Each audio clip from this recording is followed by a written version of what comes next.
Hi, everyone. Thank you for joining us for a quick webinar on how to confront organic waste by effectively communicating your collection approach.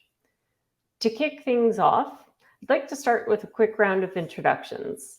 For those of you who are unfamiliar with us here at ReCollect Systems, we are a tight-knit team of passionate and purpose-driven professionals committed to changing the waste and recycling industry for the better. Combined, we are a digital communications company with extensive experience in not only technology, but also in the solid waste and recycling field as well. We've been working together since 2009 and building waste and recycling digital communications tools for government agencies of all kinds, waste haulers, educational institutions, and other organizations. Together, we are a team made up of leaders in public policy, technology, data, waste management, and recycling education. With that said, your speakers today include myself, Jenny English, and my colleague, Phil Hunter. Myself personally, I've gained a lot of valuable and varied experience in both the waste management industry as well as the government space, which led me to a role eventually working as a recycling coordinator, where I was actually a customer of ReCollect. So being able to see things from both sides of the coin has been extremely valuable. But I know that, certainly I'm not the only one here at ReCollect Systems that has extensive experience working in the field. And I will pass it over to Phil as he's got some great experience and it speaks so well to this topic. So Phil, over to you. Thanks, Jenny, and hi, everyone. As Jenny mentioned, we're here to discuss composting. The industry has been gaining a lot of momentum. There's a lot of different options, and there's also a lot of confusion in the industry. So we're here to discuss some of the nuances. We're not here to tell you how to run a program. We're just hopefully trying to pass on some knowledge and some helpful tips, and let you take from it what you will. So why does food waste matter? Clearly for us in the solid waste industry, many of us understand some of the challenges and the problems that food waste creates as far as the waste management aspect of it goes. There's certainly, a whole plethora of different avenues we could bring the conversation when it comes to food waste, and namely one of those things being the food wastage itself, where that food is not getting used by people who could use it, and it's just simply being produced, but it doesn't end up anywhere. A staggering 30% of the food in the United States will actually never be consumed. And of the total municipal solid waste that's created throughout the United States, 21.59% of that is considered food waste. That equates to around 63 billion tons of food waste in 2018 alone. Those numbers are quite significant. And then, as we know, with food waste being disposed in landfills, that becomes one of the number one generators of methane emissions. And so clearly it's incredibly important for us from a standpoint of just greenhouse gases, to be reducing those gases from the environment and not contributing to that. But also, there's certainly something to be said about the amount of food being produced that's just simply going to waste and not ending up on tables of folks that need that food. So today we're going to talk about, kind of identifying your food waste programs and how to effectively communicate based on that. And to get things really rolling on the topic, what I'm going to do is pass things off to Phil, because he's our resident expert here at ReCollect Systems. Thanks, Jenny. That is very generous. As I said in my little bio earlier, I did work for a compost facility before joining ReCollect, so hence why Jenny is referring to me as an expert. I learned a lot of hard lessons, and so I have to recommend, if you're looking at, how do we divert food waste from the landfill? First step is to figure out a plan. You got to have a good plan of action to go in. So one, look at the type of food waste you'll be collecting, where you'll be collecting it from, and the volume. Volume is the toughest to predict. Often you'll see communities have a pilot program so they can collect some data, figure out what exactly they're looking at before diving in headfirst. A lot of this will be dictated by how you're processing the food waste. I will get into that in the next few slides. In creating a plan, you also have to think about storage. So if it's a drop-off facility or there's curbside programs, trucks are coming and tipping, if there's a time where the food waste is sitting there before it's being processed, is there leachate that you have to accommodate? It takes space to be able to process food waste. So that's a big aspect to understand and understand how much space you'll need and how exactly the flow of your operations works.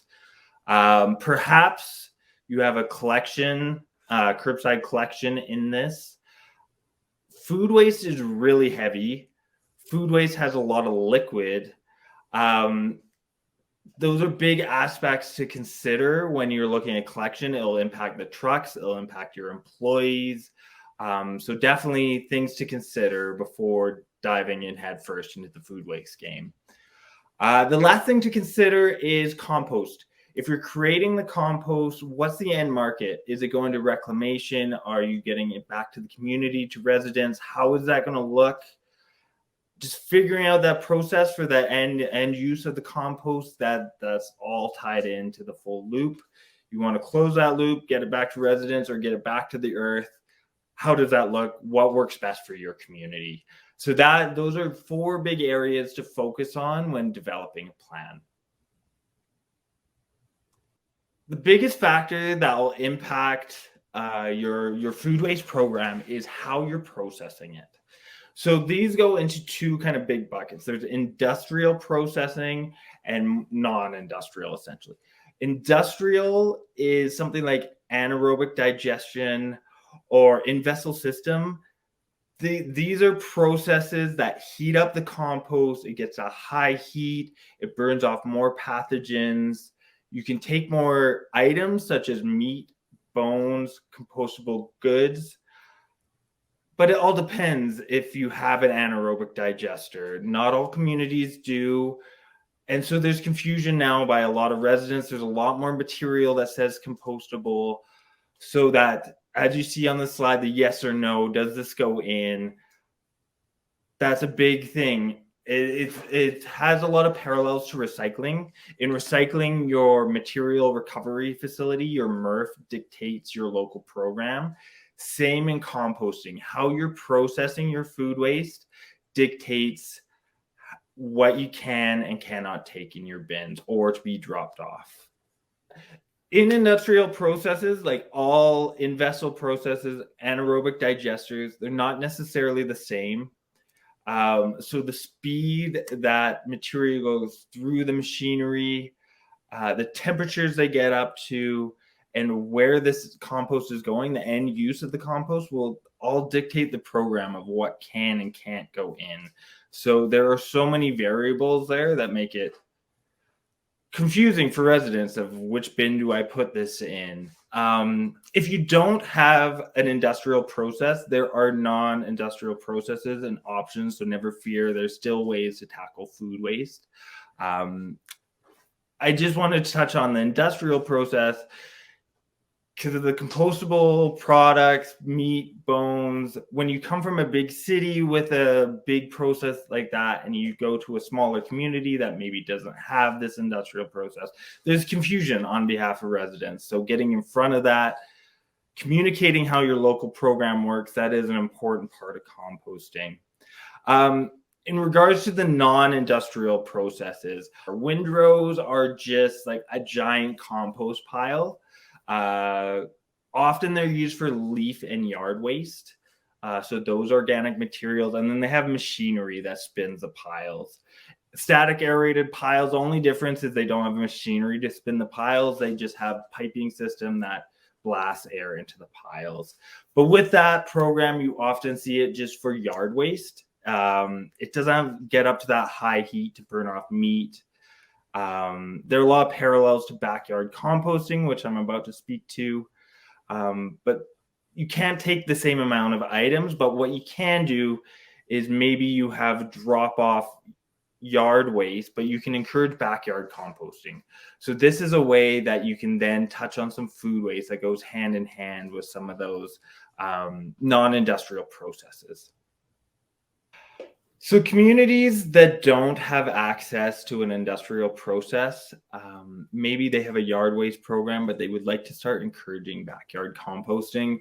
It is a way to deal with food waste. It cannot take in many items as an industrial process, but it's a good way to get people ready for diverting food waste and getting ready for a more mature process down the road. A lot of people are intimidated by backyard composting, especially if they didn't grow up like in the garden, or with gardening parents. How to start a backyard composter. There's so much information, things that say it's compostable. A lot of people are intimidated to start backyard compost. They don't quite know how to start. So it's really quite basic. It's just greens. You want to mix it 50% greens. So greens are like your vegetable waste, fruits, tea, compost, that organic raw cuttings, trimmings from when you're prepping in the kitchen. And then you want 50% browns in your compost as well. So mix it 50% greens, the veggies, the kitchen waste, and 50% browns. Browns are yard waste. So think about your leaves, grass clippings. Once they dry out, they turn brown. So you want that 50-50 mix. The other elements you need to have a successful backyard compost is you need air. So you want to be stirring this up every once in a while. Some composts are a drum that you spin. That's the reason why. The other aspect you need is the sun. You need heat. Heat helps your compost break down faster. Often that's why you see your organic compost bins are black, just so they attract more heat. If you live in a colder climate in the winter, be aware that your compost pile is not going to break down if it's really cold, or it's going to break down slower in the winter. So just make sure you have enough space to accommodate that. In regards to backyard compost, the focus will probably be just diverting food waste. So getting all those food scraps from your kitchen into the compost, matching it with 50% yard waste. Residents or customers will likely have excess yard waste. So there could be drop-off programs or pickup programs that match that to ensure this organic material doesn't end up in landfill. This is a good starting place for communities or operations that don't have access to those industrial processes, but acknowledge that food waste is a huge issue, want to do something about it. Last thing with backyard compost, same in regards to kind of the windrow, bigger compost piles that cities or haulers might have. You don't want meat, you don't want bones, you don't want cooked food. It's not going to break down and it's going to attract pests. So it's going to create a lot of problems. Also, compostable dishware, compostable ware, it's not going to get up to that high heat. You don't want to see it in your compost piles, especially your backyard compost. If you have veggie gardens, you're really trying to get that nutrient-rich compost. If you can keep it to your greens, your browns, get it the air, and get it some heat, then your gardens will be really helpful, really happy. In the compost industry right now, and in consumer items, there's a lot of items that are marked as compostable. It's creating a lot of confusion. Depending on where they're going, they might be compostable if it's going to an industrial process. But creating that clarity for consumers, for customers, for residents is very important, because where this is being processed dictates, is it compostable? It's good that companies are so eager to be green, but they're not always connecting with their local processor and not always sure that this is compostable in the area they're located. There are lots of different items that are confusing for residents, for your customers. Biodegradable is a prime example. Biodegradable should never go in your compost. It is a synthetic plastic. Compostable means it's created out of a vegetable extract. It just needs to get up to that high heat to properly break down. Biodegradable is still a synthetic plastic. In my experience working with the company before, a lot of people were confused with biodegradable, so it's great to create some clarity around that. Other items such as diapers, kitty litter, pet waste, a lot of confusion. I definitely know I don't want to put this in my backyard compost, but can I put this in this industrial process? Can I put this in the green bin? Again, it depends on who's processing it, how it's being processed, and markets for this compost. So with varying items of what can and can't go in your bins, it's very important to get in front of your residents, customers, users of the program, and make sure they understand what can and can't go in the bin. In regards to education and outreach, Jenny is going to pick it back up with some helpful tips. Awesome. Thanks, Phil. So to recap a little bit of what Phil has already said, certainly prepping educational material and creating awareness around your specific program's approach to food waste will certainly help to increase diversion and improve the participation in the program. Resident confusion and program changes can certainly increase contamination. You'll be seeing a lot more unwanted materials being mixed in with the food waste or the recyclables and vice versa, kind of getting a combination of those two things together. More effectively communicating your approach will help to remove barriers and allow people to feel more comfortable in participating in backyard composting or any other type of collection or drop-off program that you're offering. So reducing food waste and contamination through these outreach programs. If you're offering curbside collection services to your residents, then you really want to take advantage of the fact that you've got this opportunity. They're going to be receiving this item from you most likely. So, what's some ways that you can include some additional information alongside that? So certain things like at the bin, if you will. So in a multifamily complex where there's maybe one centralized location for collections, you may not necessarily have that opportunity to, send each individual resident an information packet. What I would recommend doing in that particular situation is actually hosting kind of like open houses, if you will, for those residents, where you can have some folks who are highly educated on the topic, of what goes where and who are able to maybe answer some of those questions and who can go to these different buildings or complexes and offer a little bit of an info session for them, answer any questions that they have relating to it. So just simply being able to provide them with as much information as possible so that we can really help to clear up some of what's probably very confusing for them as well. What you can do on a more simpler level is simply making sure that you offer some very clear signage on what is and is not allowed inside of that bin, and having that in a prominent location where residents are able to see it. As far as what's being delivered at the curb, so if you are doing a curbside collection program and residents are receiving a cart of some sort, oftentimes that's going to be delivered alongside with like a little kitchen catcher. This gives you another opportunity. Residents typically know that this is already coming because you've done an excellent job of communicating that with them. And so we want to make sure that some of the information that they're getting with that, it also helps to reiterate the what goes where kind of thing. Again, that simple sign of what does and does not go in it. So if we're looking at a simple kitchen catcher bin, having a decal, a sticker, something that goes over top of the, on the side of that container. I would also recommend including photos. So like if you can include a real photo of the item, this will help for a myriad of reasons. People can, more quickly identify what's accepted and what isn't. It also helps a little bit with the multi-language problem. So if there are people that maybe English is not a first language for them, if they can see, the big check mark alongside that Apple core, they know that that goes into the program. Where they see the big X sign over top of, a plastic shopping bag, then they know that that item is not accepted in that bin. So using actual images can be really helpful, and it can, certainly go above and beyond just, having words written down for folks that speak English.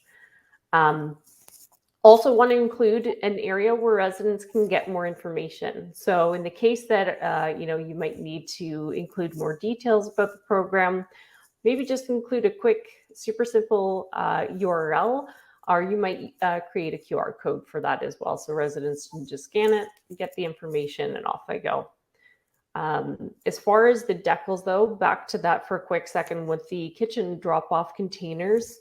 The beautiful thing about this is if there's ever going to be a change about what's accepted, maybe, the processor is no longer able to accept certain material because they've been able to speed up the process, meaning that some of the materials that take a little bit longer may be no longer accepted. You could simply reprint decals and mail them out to each resident to have them put them over top of that container again. That's one way to make sure that you've got information directly at the bin for them. Some additional communication practices and things to consider. So, you want to use as many ways to communicate these new programs and any program changes and what is accepted in as many ways as possible. In doing that, you're kind of meeting the resident where they are, so they're getting that message in a way or in a place where it makes sense for them. Keeping the terminology consistent across the board so that we're not, contributing to any confusion around anything. Again, the multi-language option. So certainly, having the photos on the decal on the bin goes a long way, but using other methods of communicating with folks to make sure that they get that message in a language that makes most sense to them. We're completely eliminating the language barrier if we're able to communicate with them in their most understood language. And then, of course, being able to communicate any program changes. So as I suggested, I've lived in places where there was a curbside program available, and at one point we were able to put certain items in that bin, and over time the processor ended up changing some things. They ran into a lot of problems, or maybe they ended up with an overabundance of one particular type of material that was really throwing off the balance of all the materials that they needed. So being able to effectively communicate any of those changes and why they're happening is super, super important. So we, of course, want to talk a little bit about how we can communicate these things by leveraging technology. Most people really do want to do the right thing. When it becomes a little difficult for them to do it, they get really confused. That's where we see them slipping. So if we can make it super easy for them to do that, you're going to find it's going to be a lot easier for them to do the right thing, and they're going to do it just by chance. So engaging them, making sure that they feel informed, they know how to make the right decision when they're sorting waste at home. So there's certainly some great methods of doing that. And one of those great ways is including digital outreach tools. There's a myriad of reasons why you may want to choose to include some kind of digital communications outreach. So informing residents, of course, number one, oftentimes residents, the first place they're going to go if they need more information is they're going to go to your program website. So if that's just directly on like the municipal website, the hauler's website, they know that that's kind of like the go-to source of information. That's predominantly the place that they go. So what can we provide there that makes it super easy for them to find the information, where they're not having to kind of jump all over the place? So really centralizing everything in one place. They're not only able to find out the what goes where as far as their food scrap program goes, but also when it comes to recycling, all that kind of good stuff, or any kind of drop-off materials, if that applies as well. On the sort of behind the scenes part of that, when we look at things like analytics, that's another reason why it's super helpful to kind of rely on a digital outreach program. You're able to sort of gauge, how are people interacting and what are they most confused about? What are the items that we see them searching the most? What are they messing up the most? You're certainly going to see that in the end. But when we see that happening sort of in the beginning, that might help you to sort of steer the conversation. So when you're doing these outreach things, you might see that, people are most often searching for a particular item. That can help you to say, you know what, we're going to reach out to everyone and let them know there's a reason why this goes here versus here, and help to completely clear the air on it, and while engaging them to understand, more than just what goes where, but the real importance of, why that matters. Any kind of, changes, anything that you want to reach out to residents. So when we do see these insights coming through from analytics, and maybe it's telling us that people think that coffee cups go into the food scrap program, or perhaps they think that all of the different kinds of containers that are leftovers from a restaurant come in can go in there as well.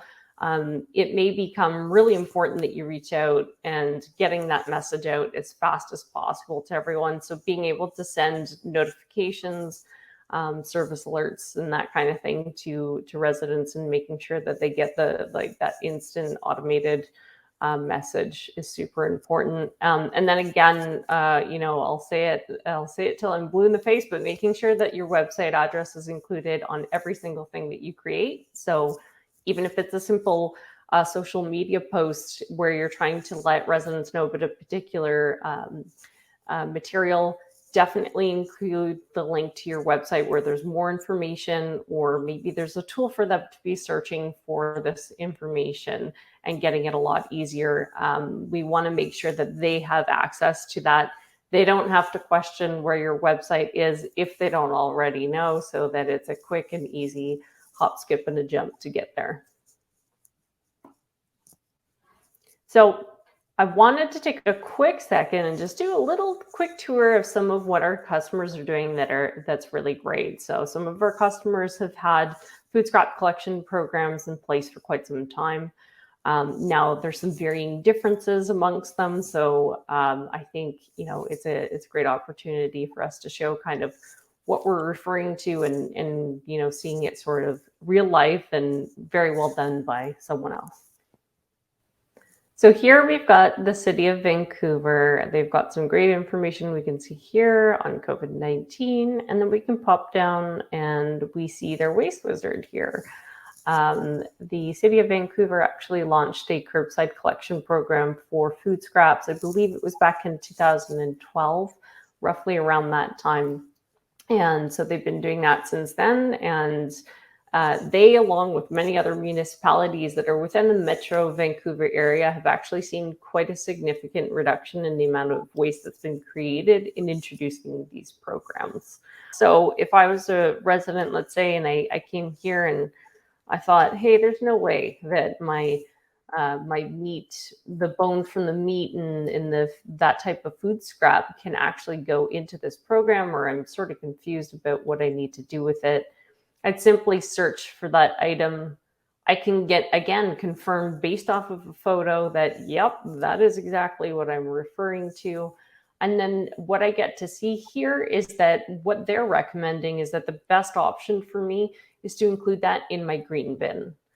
So they refer to their curbside cart as their green bin, and I can include it in there. Quite simple answer. If I do live in an apartment or a condo facility, then you may not have that actual service. You can contact your landlord for more options. So again, like making sure that people know, like maybe this doesn't apply to you, but they've got all the answers right here. And then the best part is that they're also including special instructions. So making sure to wrap any of these meat trimmings in newspaper before placing them in the green bin will help to reduce odors. Probably one of the biggest barriers into convincing people to, move ahead with one of these programs is the idea that this is going to create odors that don't already exist in the waste. How can we help to reduce some of these unpleasant factors around it? So these simple and easy recommendations right here, like that's probably going to help them go a long way. And then the resident can simply click here if they want to get more information about that. Other things we might see. So now this is a bit of an interesting and unique scenario, and we'll look at a couple examples here. But let's say I was going to look up, how do I deal with dog waste? So in many places, folks think that, pet waste goes, it seems like it's something, we know it decomposes. It's kind of, compostable in a sense. So can't I just put that in there? Much in the same way that folks think that diapers can often go into these materials. So if we were to search this is a very unique answer here. We're going to see that dog waste is what we were referring to. And in the city of Vancouver, they actually have dog waste bins at their parks. I'm sure there's other places out there doing something like this, but they're quite unique in this respect. But otherwise suggesting, simply make sure to put that in your garbage if you're at home. And then a little bit more of special instructions. So getting right into it, saying, if you don't want to be putting this in your garbage at home, you could always consider flushing it. And much like we've already described, dog waste at the landfill, much in the same way that food waste does, it creates methane. So, can we help to reduce and eliminate that? So by contrast to what we just saw, if I was to head over to the county of Simcoe, this is actually where I'm from. And it would have been maybe this past summer or the summer before when I was back home visiting family, and watched my own family go to put their pet waste inside their green bin. And from my own experience in the places that I lived, I thought, what on earth are you doing? Before realizing that, in fact, they knew that they were doing the right thing where they are because they know that they've got the right tools to look these things up. So my own mother had schooled me on, the right thing to do there. And we can see I'm clearly not the only person that, thought there's no way that that's what's being done with this item. So inside of the Waste Wizard, we highlight the most popular searches. And now that's for each specific customer. And what we're seeing here then in the county of Simcoe is that pet waste is one of the top 4 searched items inside of their tool. Now a resident can search anything they want up here, but if they did want to, they can click on pet waste. We see the fun little poop emoji there. And then we see that they actually do, in fact, take that as part of their green bin program. And then, offering some suggestions around lining your bin properly and to not include any plastic of any kind. So, certainly something that is not the usual thing, but they're making sure to communicate it to residents, making sure they understand that it's only certified compostable bags that they can use and no plastics. This is where that, conversation around biodegradable versus compostable really comes into effect, is making sure we're getting that information out there.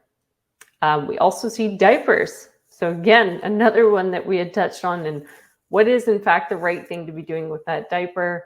And then here they state quite simply, it is not recyclable and it is not compostable.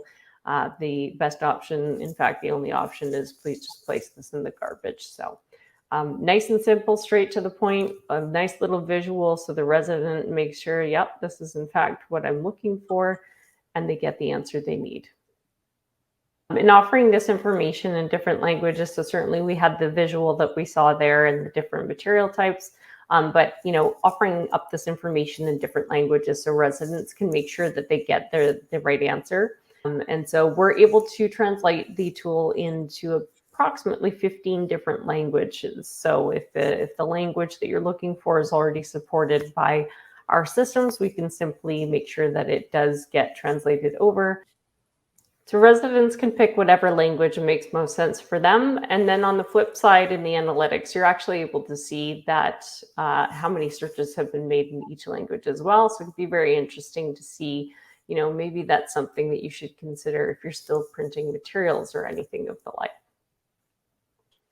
Thank you so much for taking part in today's webinar. We hope that you were able to get a lot of information out of it, and certainly some take homes and some ideas of how you can also share some information with residents and things that you should be communicating with them about your program. In today's presentation will be sent to your email if you have taken part in this. You can also reach out to us at recollect.net/let's-talk. If you want to reach out to us, ask us any questions. We're always more than happy to chat. If it's a question specific about this webinar or just about educating folks about your programs in general, please do reach out. We do have lots of folks with lots of experience here who are ready to help you. Hope you have a lovely day, and we'll chat again with you soon.